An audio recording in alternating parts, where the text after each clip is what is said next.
Guys, welcome back to my channel.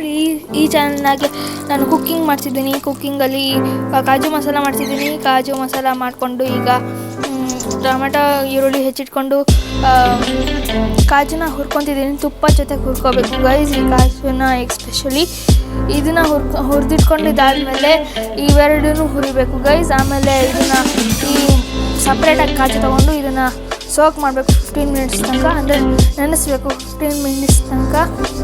ಆಮೇಲೆ ಇವಾಗ ಇವೆರಡೂ ಹುರ್ಕೊಳ್ಳೋ ಟೈಮು ಗೈಸ್. ಈಗ ನಾವು ಫಸ್ಟ್ ಈರುಳ್ಳಿನ ಹುರ್ಕೊಳ್ಳೋಣ. ಈರುಳ್ಳಿನ ಹುರ್ಕೊಂಡಾದ್ಮೇಲೆ ಟೊಮೆಟೊ ಹಾಕೋಬೇಕು ಗೈಸ್. ಇದು ಫುಲ್ ಬ್ರೌನಿಷ್ ಕಲರ್ ಆಗಬೇಕು, ಫುಲ್ ಬೇಯಬೇಕು. ಅದಾದಮೇಲೆ ಮಾತ್ರ ನಾವು ಇದನ್ನು ಹಾಕೊಳ್ಳೋಕ್ಕಾಗೋದು. ಸೊ ನೋಡಿ ಗೈಸ್, ಇವಾಗ ಅದು ಬ್ರೌನಿಷ್ ಕಲರ್ ಆಗಿ ಇವಾಗ ಟೊಮೆಟೊ ಹಾಕೊಂಡಿದ್ದೀನಿ. ಟೊಮೆಟೊ ಹಾಕೋಬೇಕು. ಅದು 4 ಭಾಗಗಳಾಗಿ ಕಟ್ ಮಾಡಬೇಕು. ಒಂದು ಟೊಮೆಟೊನ 4 ಭಾಗಗಳಾಗಿ ಕಟ್ ಮಾಡಿದ್ಮೇಲೆ ಅದನ್ನು ಮತ್ತೆ ಇನ್ನೊಂದು ಸ್ವಲ್ಪ 4 ಭಾಗಗಳಾಗಿ ಕಟ್ ಮಾಡಬೇಕು.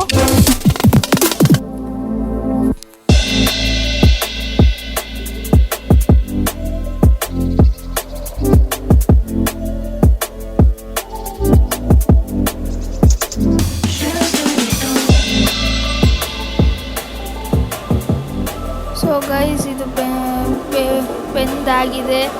ಈಗ ಇದನ್ನು ಒಂದು ಆರಕ್ಕೆ ಇಟ್ಕೋಬೇಕು. ಅರ್ಧ ಗಂಟೆ ಫುಲ್ ಆರಿದ್ದು. ಸೊ ಈಗ ಆ ಸೋಪ್ ಮಾಡ್ಕೊಂಡಿರೋ ಕಾಜುನ ಜೊತೆಗೆ ಹಾಲು ಹಾಕ್ಕೊಂಡು ಚೆನ್ನಾಗಿ ಮಿಕ್ಸಿ ಮಾಡಬೇಕು ಗೈಸ್. ಮಿಕ್ಸಿ ಮಾಡ್ಕೊಂಡಿದ್ದಾದ್ಮೇಲೆ ಈ ಥರ ಬರುತ್ತೆ.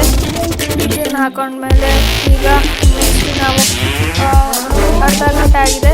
ಸೊ ಈಗ ನಾವು ಇದನ್ನು ಹಾಕಿಟ್ಕೊಳ್ಳೋಣ. ಈರುಳ್ಳಿ ಟೊಮೆಟೊ ಹಾಕ್ಕೊಂಡು ಮಿಕ್ಸಿ ಮಾಡ್ಕೊಳ್ಳೋಣ ಗೈಸ್. ಸೊ ಗೈಸ್, ಮಿಕ್ಸಿ ಮಾಡ್ಕೊಂಡಿದ್ದಾಗಿದೆ. ಈಗ ಅದನ್ನು ತೆಗೆದು ಇದಕ್ಕೆ ಹಾಕೊಳ್ಳೋಣ ಗೈಸ್.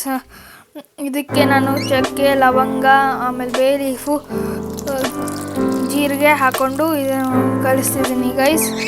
ಗರಂ ಮಸಾಲ ಮತ್ತು ಸ್ವಲ್ಪ ರುಚಿಗೆ ತಕ್ಕಷ್ಟು ಉಪ್ಪು ಮತ್ತು ಖಾರನ ಹಾಕ್ಕೊಂಡು ಹುರ್ಕೋಬೇಕು ಗೈಸ್ ನೀವು.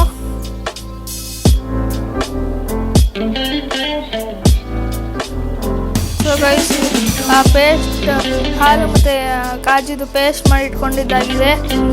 ನೋಡ್ತಿದ್ದೀರಾ, ಈಗ ಕಲರ್ ಚೇಂಜ್ ಆಗುತ್ತೆ. ಇದ್ರದ್ದು ಕಸೂರಿ ಮೇಥಿ ಹಾಕ್ತಿದ್ದೀನಿ ಗೈಸ್ ಇನ್ನು. ಸೊ ಗೈಸ್, ಈ ಕಸೂರಿ ಮೇಥಿ ಹಾಕಿದ್ದಾಗಿದೆ. ಅದನ್ನು ಚೆನ್ನಾಗಿ ಕೈ ಆಡಬೇಕು ಗೈಸ್. ಕೈ ಆಡ್ತಾ ಫುಲ್ ಇದು ಮಾಡಬೇಕು. ಸೊ ಗೈಸ್, ಕೈ ಆಡಿದಾಗಿದೆ. ಈಗ ಅದಕ್ಕೆ ಕಾಜು ಹಾಕೊಳ್ಬೇಕು. ಹುರಿದ ಕಾಜು ಹಾಕೊಂಡಿದ್ದಾಗಿದೆ. ಸೊ ನಿಮಗೆ ಬಾಯ್ಲಿಂಗ್ ಟೆಂಪರೇಚರ್ ಬರಬೇಕು ಗೈಸ್. ಇದು ಬಾಯ್ಲ್ ಆಗ್ತಿದ್ರೆ ನಿಮಗೆ ಕಾಜು ಮಸಾಲ ರೆಡಿಯಾಗಿದೆ ಅಂತ ಗೈಸ್.